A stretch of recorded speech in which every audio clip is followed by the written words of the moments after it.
So I may need to move this. Yeah, that's fine. It's totally portable. Yeah, okay. I think I'll go like The best thing about these battery packs. right here. Yep. Okay, Put the we have to tripod go down, and I'll put the power down. We'll just find your angle, and we'll shift it around so then.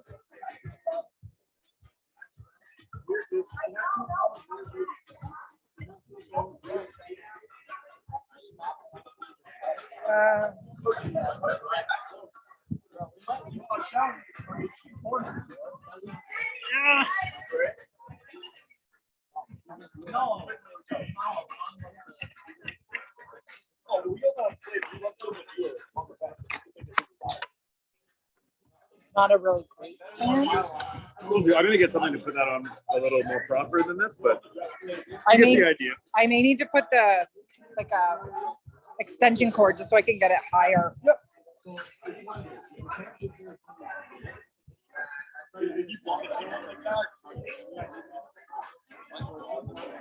So I'm just streaming live. So no, I don't care if you get in the way or whatever. Just maybe don't swear if it's possible.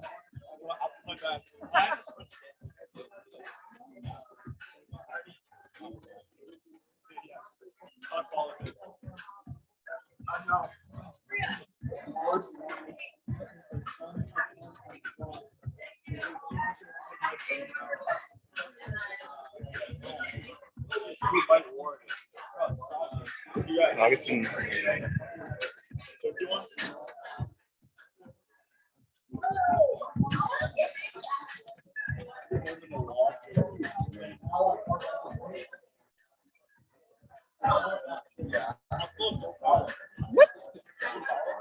Perfect.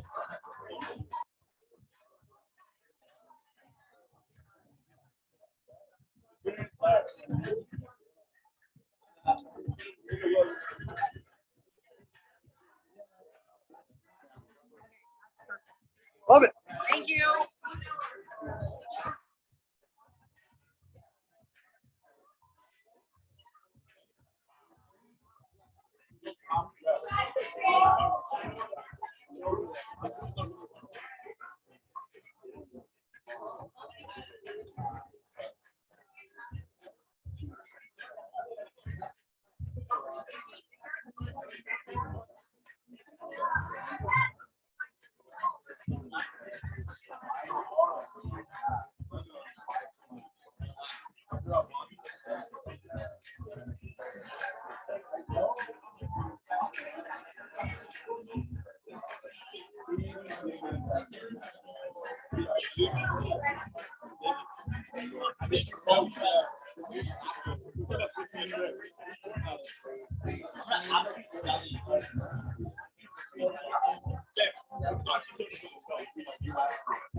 Live streaming this on something? Yep.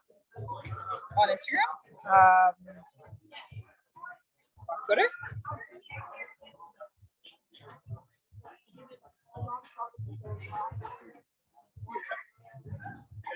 YouTube. Oh, you're live streaming on YouTube.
Yeah.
Are you guys?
Check. Let's do it. Yes. Check. Awesome. Well, thank you. I hope everybody is nice and full from those big sandwiches. Maybe some of you have some left over. Hope everybody got cannoli as well. If you haven't, you have to grab one. So thanks again for everyone joining us today on our first ever Blow the Whistle on Racism Hockey fundraiser. My name is Rebecca Chambers, and I'm the founder of Rise Academy. So Rise Academy, we have a few students here who attend our program. It's more of an extracurricular program where we have students work on things that interest them, that they're passionate about. They use their strengths to make a difference in their community. So before we get started, I'd like to thank our sponsors. So we'd like to thank the NHL for sponsoring this whole thing. They've covered our luncheon here, so big thank you to them.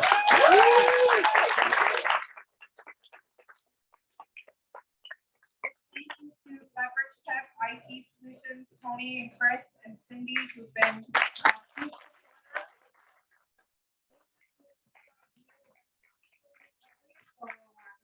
to something bigger than we could have ever expected. Serenity Landscaping, who I don't think is here, but has sorry.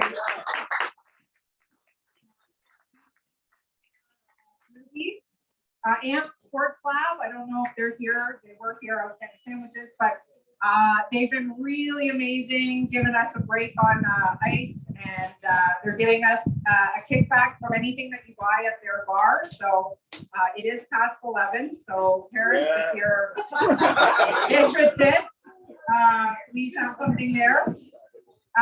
One Life and Welch have also been sponsors. You can see those are our team. So thank you to them.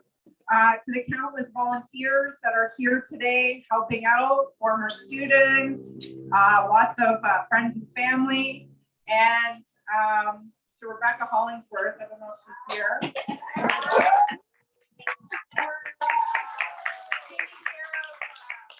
Getting our food here and ordering and getting it here. So thank you everybody that's taken part.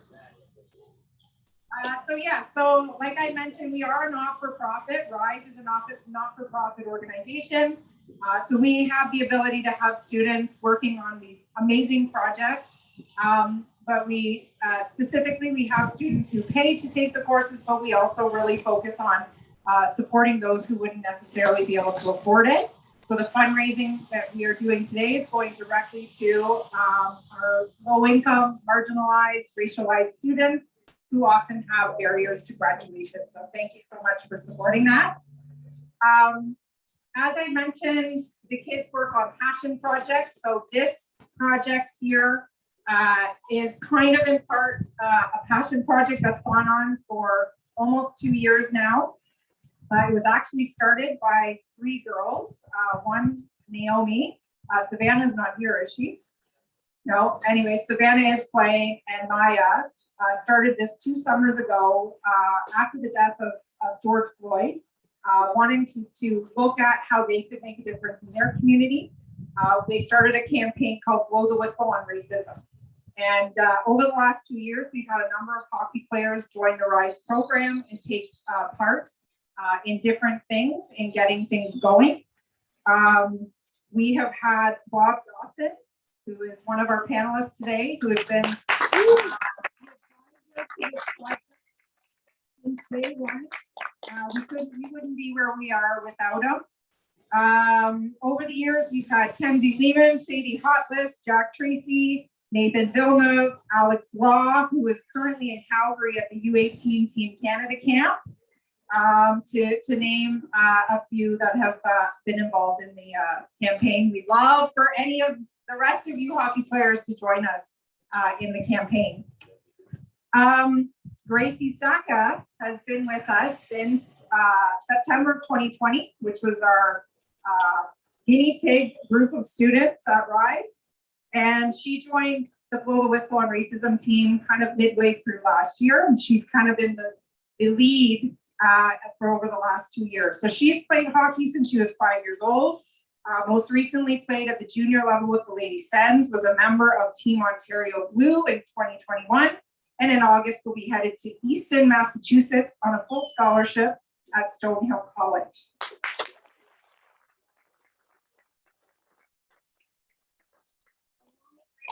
Tracy will be moderating this discussion, and I'm going to hand it over to her to introduce our panelists. Awesome, thanks, Rebecca. So starting off with introducing our panelists. I'll start with Bob Dawson. Bob is a Black hockey historian and was the first Black hockey player to play at St. Mary's University in 1967. Bob has been mentoring us on the Blow the Whistle on Racism campaign since the beginning. Welcome, Bob.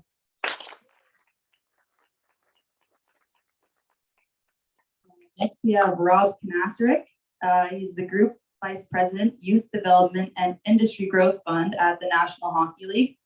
As Group Vice President, he oversees national and international programs committed to growing hockey at the grassroots level, increasing points of entry to the game and bringing more youth and families into the hockey community. Knaserik also oversees the Industry Growth Fund, a joint NHL and NHLPA initiative to promote long-term fan growth in partnership with Hockey Canada and USA Hockey. Next is Yvonne.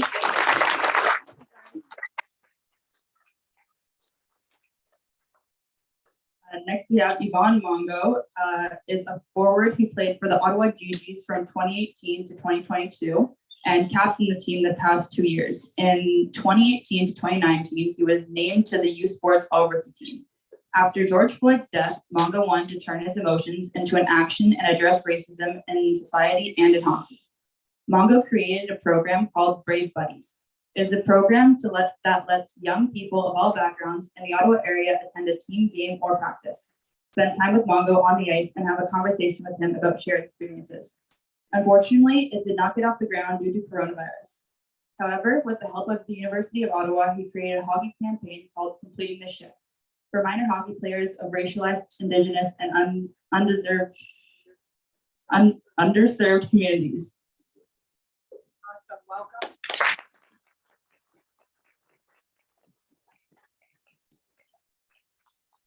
All right, so before we get started, like I said, Gracie's been working on this campaign for the last year and a half. She has done a lot of work. She has interviewed people from all over the world who are fighting racism in hockey. We've tried to get a social media campaign off the ground with Bob. What else we've done?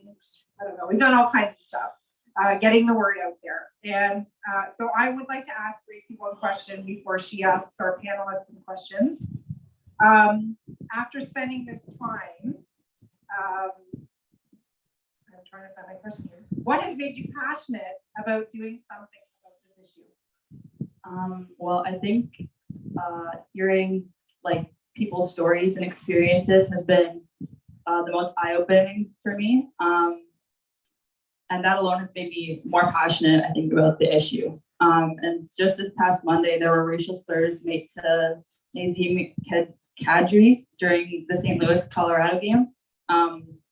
This has made me want to help people more aware of how prevalent this issue is and to teach myself and educate others on how to become an ally and to make hockey a more inclusive place for everyone.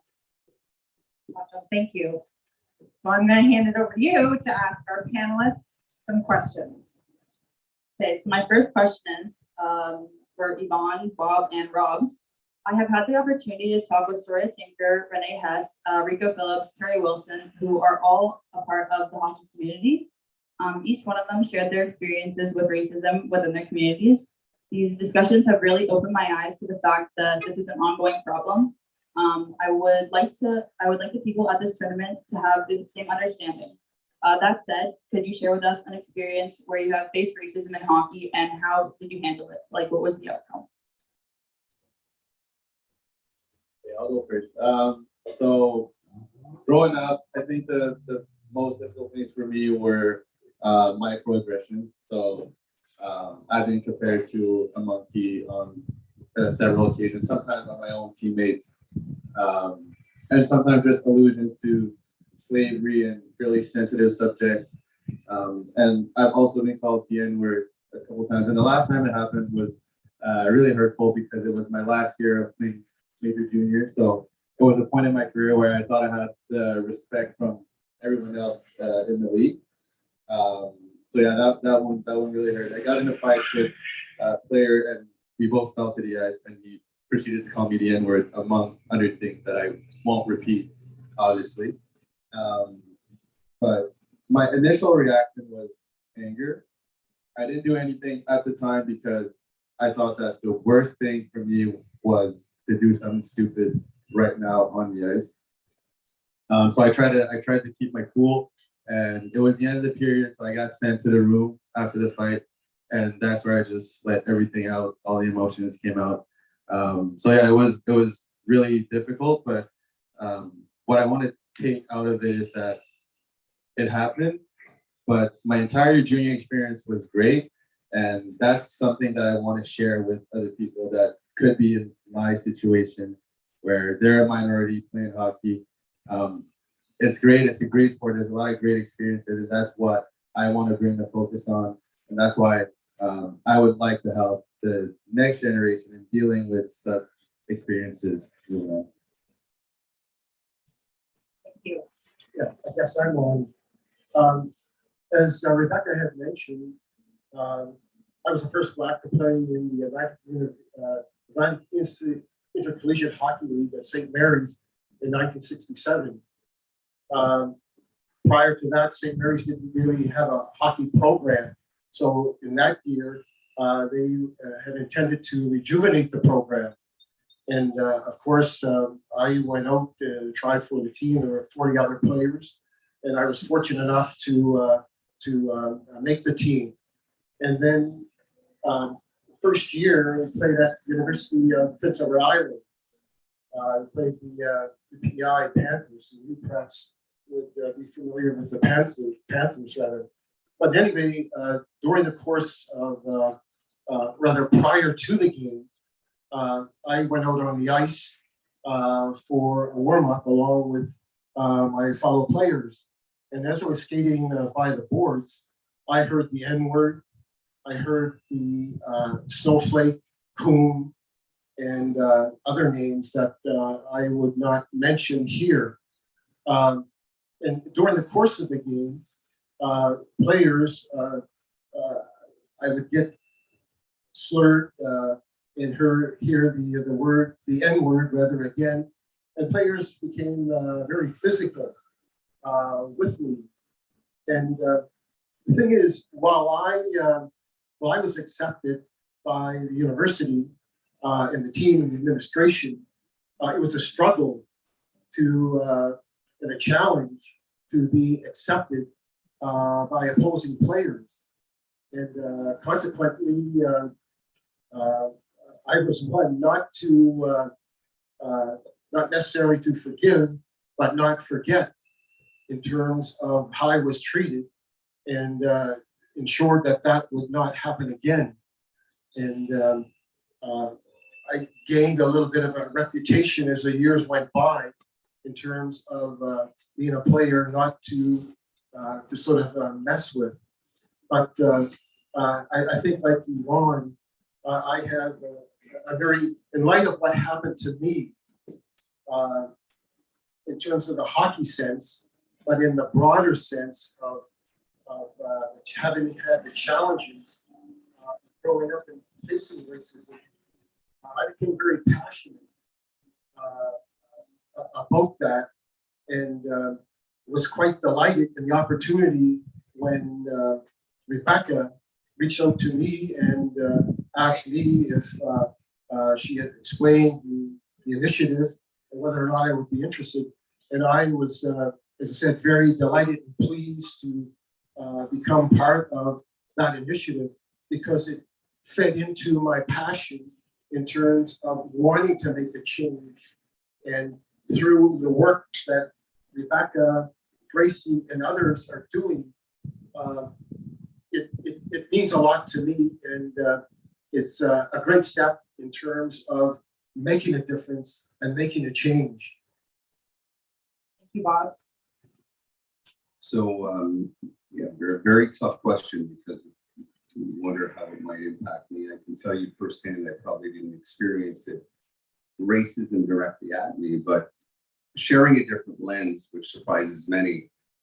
My dad is Croatian. My mother is Jamaican. I look like my dad. I grew up in Jamaica.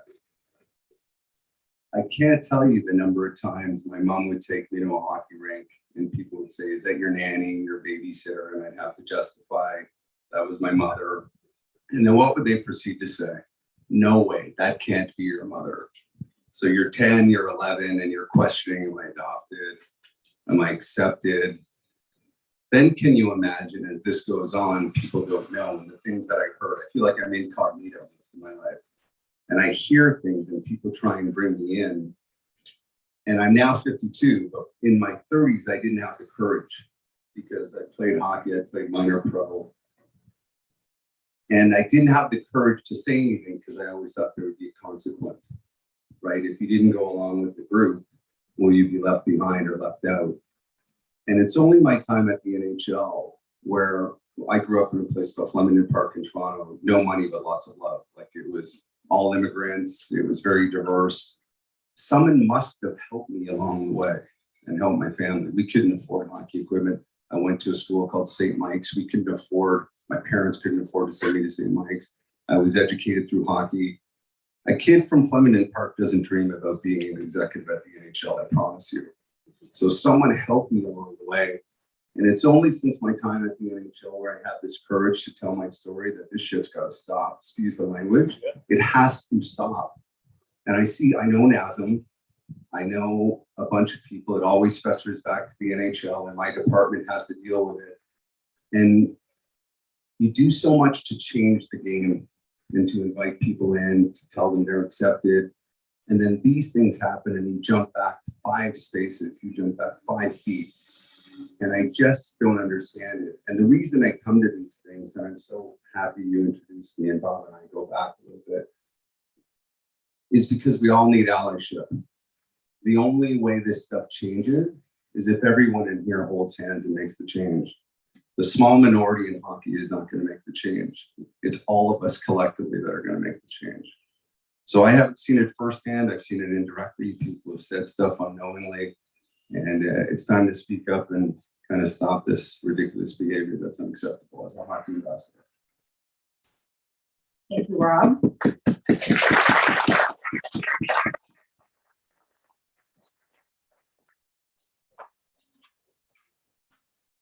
This next question is for Rob.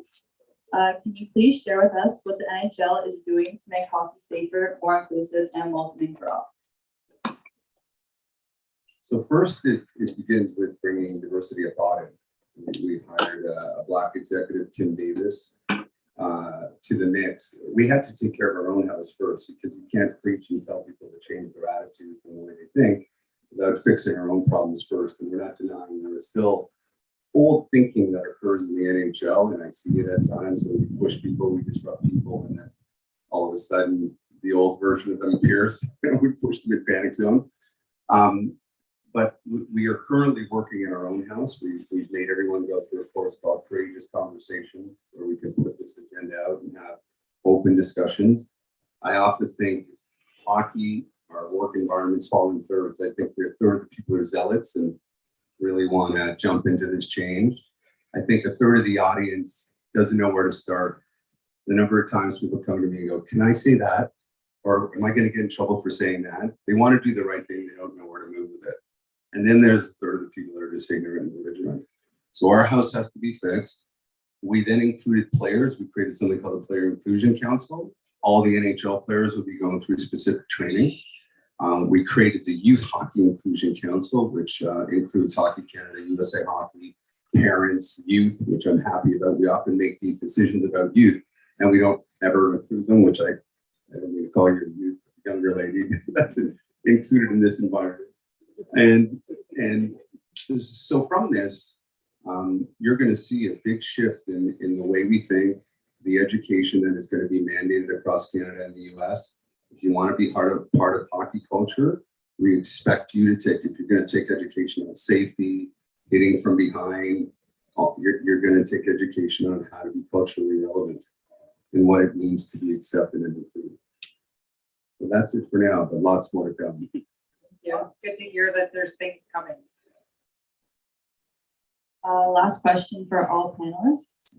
From your perspective, what can we do as parents, players, coaches, administrators, and even organizers to become allies and make hockey safer, more inclusive, and welcoming for all? That's a really interesting question. I like it a lot. Because it shows that there's a shift in thinking and that people are willing to take the steps necessary to make that change and to make the game more inclusive. Personally, I think that making programs mandatory for kids in youth to get that training and education about inclusion and respect, understanding how to respect the differences, whether it's cultural differences or even sometimes it can be social differences, such as people coming from underserved communities. I think it's really important that we get that teaching done when people are young, and that we get parents involved as well, because I think that we're at a point where some parents didn't grow up with that kind of education, so it might be even hard for them to tell their kids to do something that they were never taught in the first place. So I think it's really important that we get parents involved in that training as well, so that they can better help their kids, and that moving forward, we get a generation that is more understanding and we can really change the game.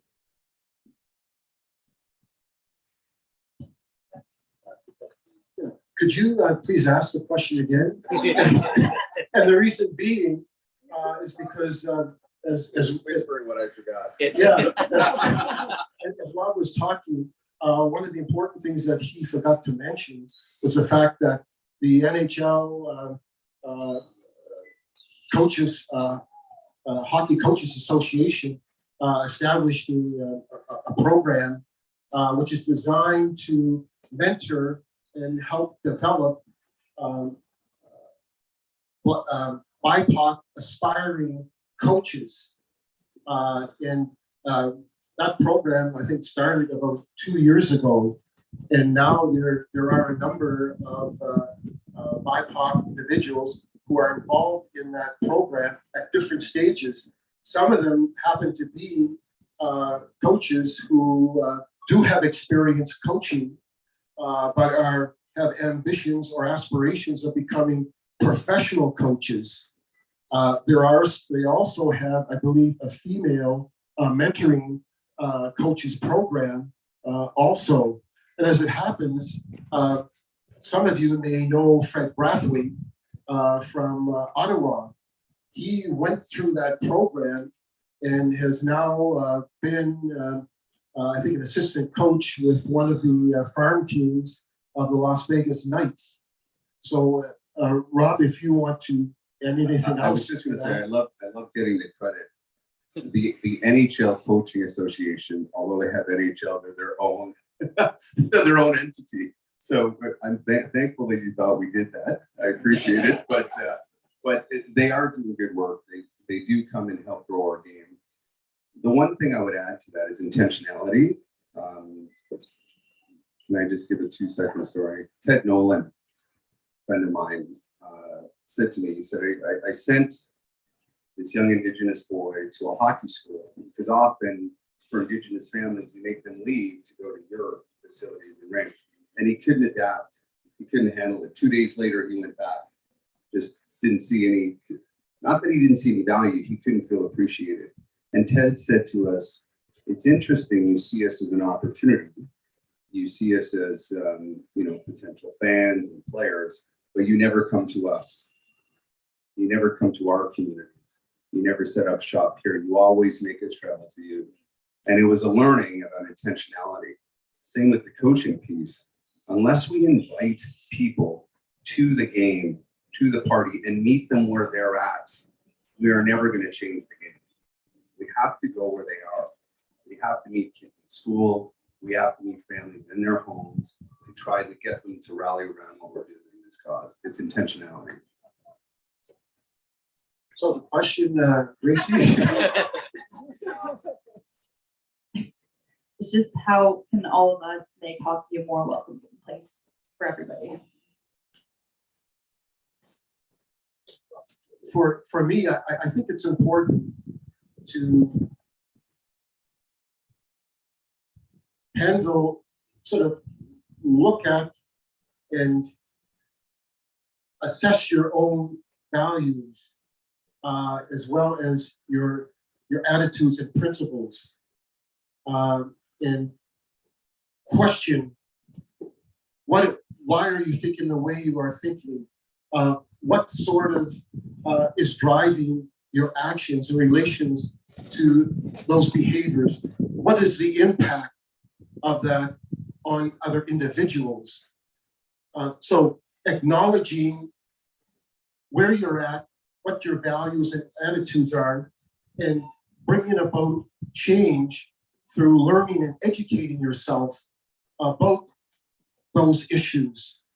And I think as Yvonne had mentioned, establishing allyships with other partners and people who can also help bring about that necessary change, because it won't happen without you.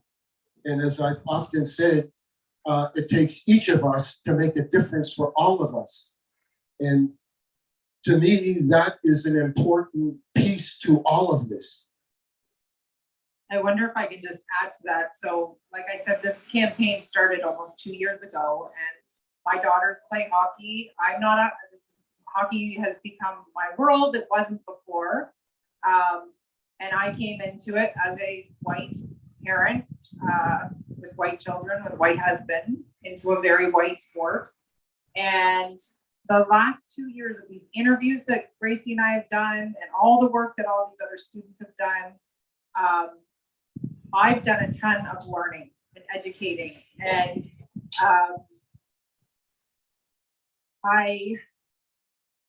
I think I went in and just being a white person, you go in and you think, I'm a good person, I'm not racist. But these things happen. We didn't ask this question because we kind of skipped over it, but these are not isolated incidents. These are things that are happening all the time. And that was one of the big things that I learned, because I went in and said, when I read it in the news, that's disgusting. I would never do that. My children would never do that. They would never say that, which I hope. But it's happening all the time. And I think for me, that was one of the big takeaways on my journey, and my journey is still happening. The other piece was, if I, as a part of the hockey community, am not doing something about it, I'm part of the problem. And so that's that allyship piece. Just because I say that I'm part of the problem doesn't mean I'm a racist person. That means that I need to do the work, because we have a very large white minority in hockey, and it shouldn't be on the backs of BIPOC players. It should be our job as a community to get together and do these things together.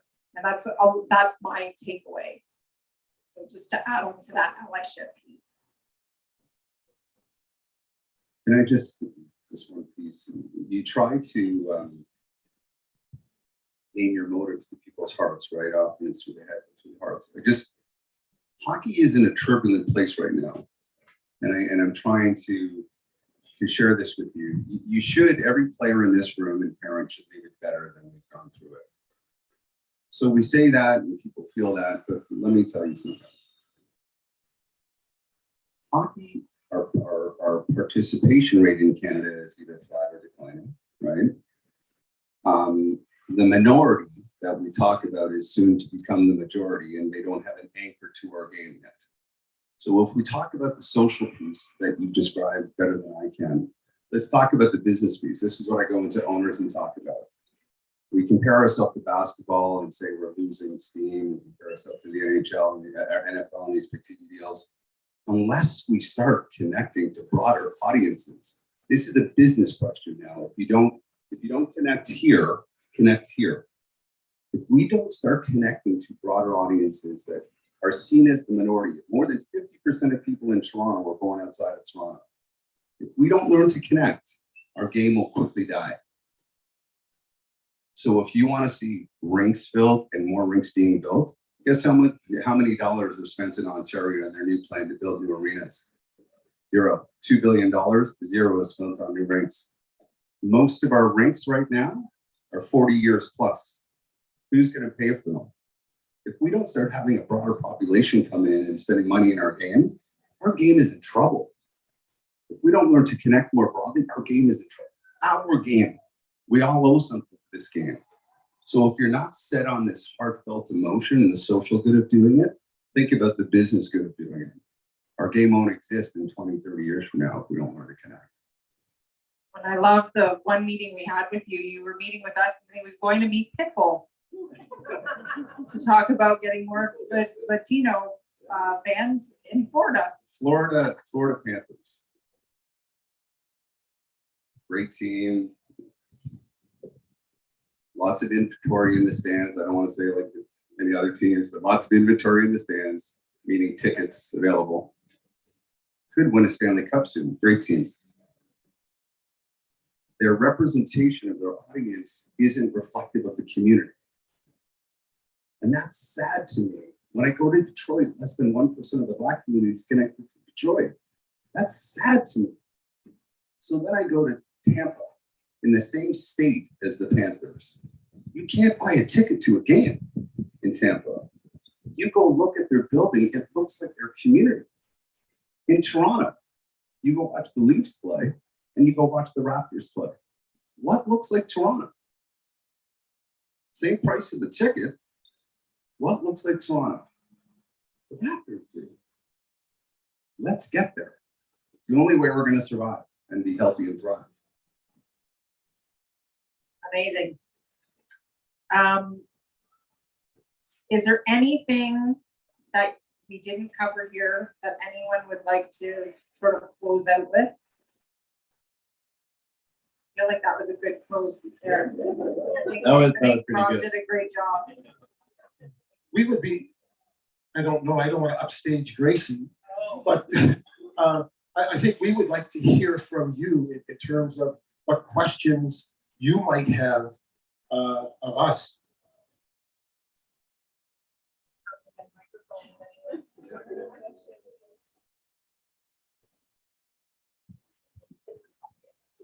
Don't be shy. This is Adam. Adam is our equity, diversity, and inclusion manager at Rise Academy.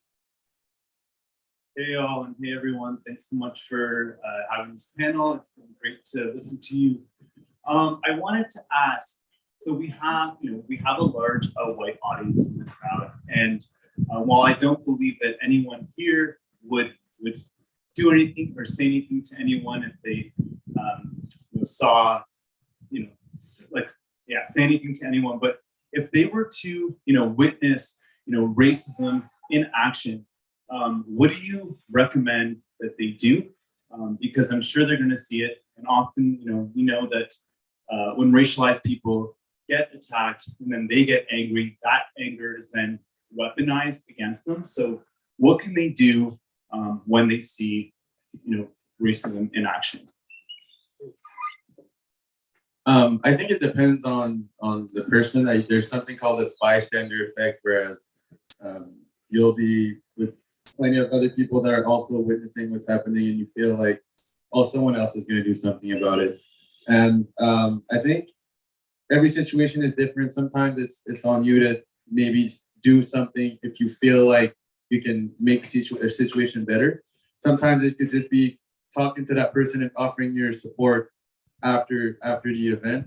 Or sometimes it could be telling someone else who can do something about it, just to show your support without you being directly involved with whatever you just witnessed. Like I said, it's always, I never want to put the blame on someone who's witnessing something and feels bad for not acting upon it right away, because sometimes it might also not be the right thing to do. You don't know how anyone's going to react in this situation. So I think the realistic thing to do is to wait and analyze the situation, either do something, go get someone who can do something for the person, for the victim, or just offer your support after the event to show that you're still there, that you care, that you want to offer help and be an ally. I think sometimes those events happen, the real obvious event, but there's also an unconscious bias where people don't realize it's happening. I I think there is a courage that we all have to have just to say something. And I often in hockey, I don't know if there are many coaches in here. I had a chance to have a little bit of a coaching career, and some of the words we use in the dressing room are asinine. Like some of the way we describe a game and homophobic slurs, like we think they're accepted. And if you think about it and you step back, you're like, what are we doing? We're barbaric. Like I used to do some work where I would listen to coaches go into a dressing room and talk to young kids, like 10 and 11. And I kind of mentor them. And I would stay outside of the dressing room and listen. And they turned into these like alpha males, like you thought, like Hercules. And the voice was like, oh, you're blah, blah, blah, blah, and the F word, and they're 10, right? And some of the things that they're saying. And when they came out, I was in utter shock, because that could have been me. It probably was at times. And I said, did you hear yourself? And they had no idea. They felt they had to do that. And they had to act that way. And the unconscious bias of the impact, you're on a 10-year-old saying things that are probably should never be said in any capacity, let alone in a 10-year-old. That's really. And those are the things we've got to find this courage to step up and say something to the person, to people around that can help and support. That's where this is where it's all gonna change. If I may, just to follow up on Yvonne's initial comments, I think too, it depends on certainly the situation and also how comfortable you feel in, say, taking action or addressing it. You may not be at that stage of comfortability to speak out, to take action, but also when you look at hockey is sort of a microcosm of society, and also the fact that hockey itself does not induce racism, but rather it provides the environmental, the emotional environment in which anxiety, frustration, anger play out in terms of what people say and what people do to other people of color. And the second thing is that it's not only this type of thinking is what people bring to the game, whether or not you're a coach, a player, parents, hockey executives, etc. And the consequence of all that plays out in terms of racism, microaggression against players, etc. So it's important to keep that in mind with respect to the overall scope of things. If I could just add just kind of a closing comment. The one thing I would like for people to remember is that it doesn't matter what you do, just do something about it. Just don't let it go as if nothing happened. That's the first step into actually making change. And sometimes the hardest part is to just start, but just do something. Even if you don't directly get involved, just do something about it. And that's how, we get the ball rolling and something actually happens. Thank you. And great question, Adam. Thank you for that. I think that, Bob's got more. If I may say that in terms of change, it's an event. No, it's not an event, but rather it's a process that we go through or need to go through emotionally and mentally in terms of dealing and addressing issues of racism, not only in hockey, but outside of hockey as well. Because as I mentioned, hockey is a microcosm of society. So what happens in the broader society somehow plays out in the arenas, on the ice, as well as off the ice. Wonderful. Yes. So thank you. I think that's wonderful. Great information for all of us to take I think I like Yvonne, essentially, it's just do something. I think bottom line, there's lots of stuff that we learn there, but do something. Gracie, do you want to finish off? We can finish off with the last bit there.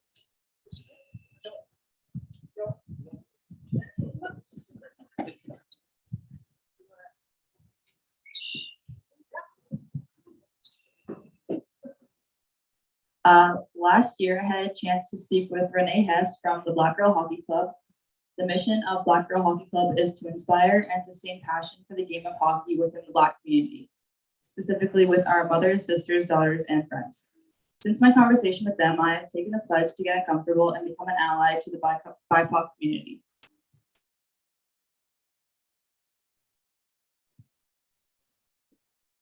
Please help the Black Girl Hockey Club in taking their pledge and making hockey a more inclusive place for all. There is a QR code on your table and in the lobby where you can scan the code and take the pledge. So yeah, so on top of, we have our Rise Anti-Racism pledge that if you haven't had an opportunity to sign a sticky note, put your name up, that's in the lobby. That would be fantastic. And on your table, there's a QR code from the Black Girl Hockey Club, and it's a Google form, and you're just putting in your name and ultimately saying, I am going to do something about racism. I'm gonna be a part of this. I'm gonna be an ally. So thank you to our guests. Thank you so much. So lucky that Bob introduced me to Rob.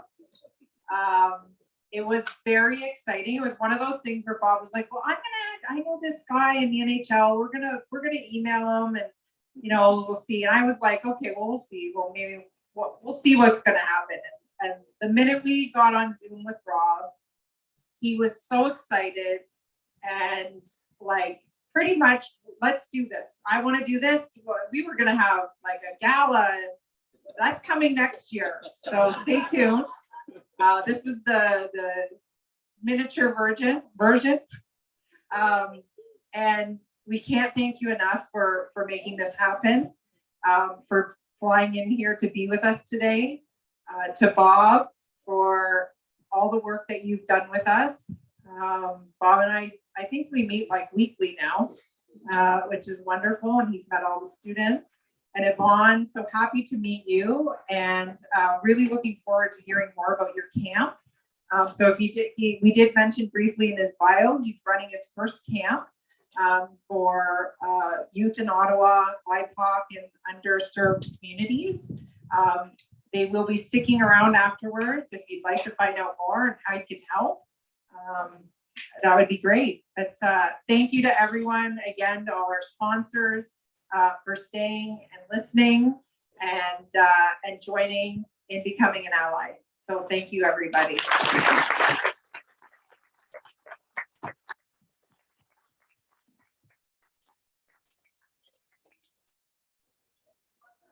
Oh, and hold on though. I forgot to mention Riley Finlater right there. Give us a big wave, Riley. He likes to stay under the radar, and I didn't put him in my lineup of those who've been a part of the Blow the Whistle on Racism. Did I say your name? Anyway, he's been a part. He's behind the scenes running the tournament. So thank you to Riley.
Gracie, they want you for pictures. Can you take a picture with my phone? I'm just gonna end this.